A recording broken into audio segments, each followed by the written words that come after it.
Salvia Officinalis, sage, a beautiful herb. I have it out here growing on the bank. It loves a warm sunny position, and I also have it growing inside in the polytunnel. Now it has thrived in the polytunnel. I have 6 plants in there and they have bulked up and bloomed and are just grown into the most wonderful plants. And I have 2 outside growing at a slower pace but still producing beautiful leaves, and the scent here this morning is just, yeah, it's beautiful. It just lifts the soul and lifts the spirits.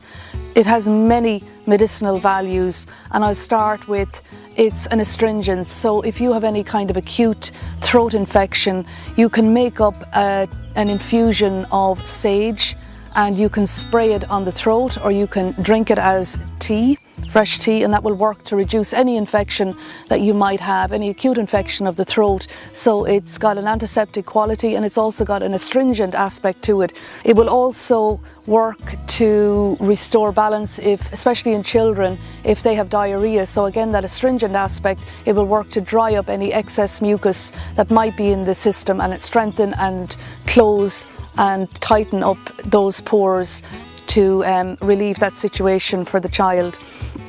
It's also very good if you have issues with memory function. So it will sharpen the memory, it will enhance memory function, and also help to maintain focus and attention. It's very good if you suffer from any type of stomach issue. So if you have issues with digestion, with poor absorption, sage will work to remedy that for you, and again to bring and restore balance to the digestive tract and all stomach related issues. It's very good for the hormonal system. So if you are currently in menopause or perimenopausal and you're suffering from hot flashes or night sweats, taking sage from anywhere 8 weeks plus, you should see a huge decrease in those symptoms. So taking it as an infusion, which is a tea, you can also take it as a powder in little capsules, you can take it as a tincture. There's a variety of ways to take sage, and my aim today is to harvest the sage. I've taken quite a lot from the polytunnel, and to just dry it out in the dehydrator. And if you don't have a dehydrator, you can also just leave it in a room out of direct sunlight. So perhaps a hot press, a hot room a warm, dry room in the house out of direct sunlight. You can form little bunches and just hang it somewhere so that it can dry, or if you have some shelving where there's good ventilation in the room, you can stack it. I use a set of shelves that I have upstairs in a room that has no window, and I'm going to dry it up there, and I'm also going to dry it in the dehydrator because I'm taking in quite a lot and I want to dry a lot of the leaves so that I can powder it and turn it into, or store it in little capsules, and it's ready then for when needed. It's also very good for hyperlipidemia. So if you have a situation where there's too much fat in the blood, taking an infusion of sage will help to reduce the levels of fat within the blood itself. So again, restoring balance. So overall, it's a very gentle tonic. It will bring a sense of calm back into the system, and when the nervous system is calm and relaxed, balance is restored and healing can take place. So it's a wonderful herb. I hope that you are inspired to give it a go. If you have garden space outside or fortunate enough to have a polytunnel, you might consider planting sage, because the return from it is phenomenal. From one tiny little seed, you get this huge, very giving herb and plant that will provide you with so much support in your medicine cabinet throughout the year. And if you don't have either of those, you don't have garden space, you don't have a polytunnel, you can always purchase a pot and some compost and plant a seed, and you'll be amazed what one seed will give you. Say 2 plants here, the growth is a little bit slower outside. It loves a nice sunny position.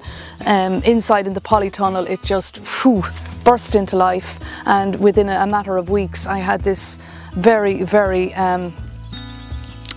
full and giving plant. It can be used also, the fresh leaf can also be picked in summertime, and you can just chop it and put it into your salad. Now it is quite a strong taste, an acquired taste, but when you know what it's doing for you, it's amazing. The body just adapts to it and you actually come to love it in your salad. So it's a strong taste, but one that can be acquired and you'll grow to love it. So when you're foraging, or when you're harvesting your sage, always set your intention and show your appreciation for the plant and its healing values and what it is going to do for you. Communicate with your plant, talk to your plant, and it will respond in an energetic way within the body and work to restore what needs to be restored. So plants and the energy of the plants, they're very intelligent.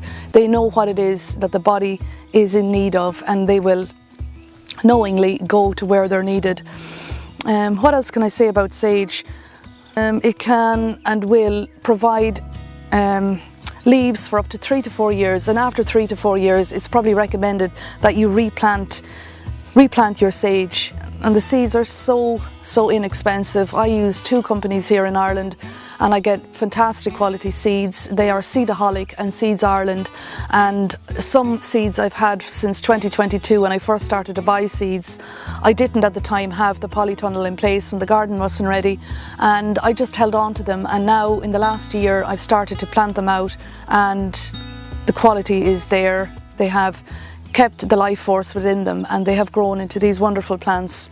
So I hope you feel inspired to give it a go, and I hope you can start growing your own medicine, because your food is your medicine.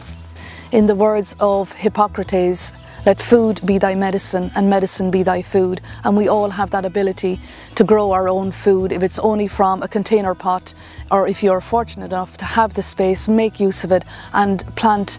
This summer, make a pact with yourself. If you could only plant 3 types of food which are medicinal for the body, what is it that you're in need of? And do a little bit of research and start growing your own food and your own medicine. And you have the ability to heal yourself. We're all told that in the Bible. We have the power to heal ourselves, but we must take action and we must do a little bit of work in order to bring that about and take full responsibility for our health and start playing a hand in our own recovery and our own journey towards better health.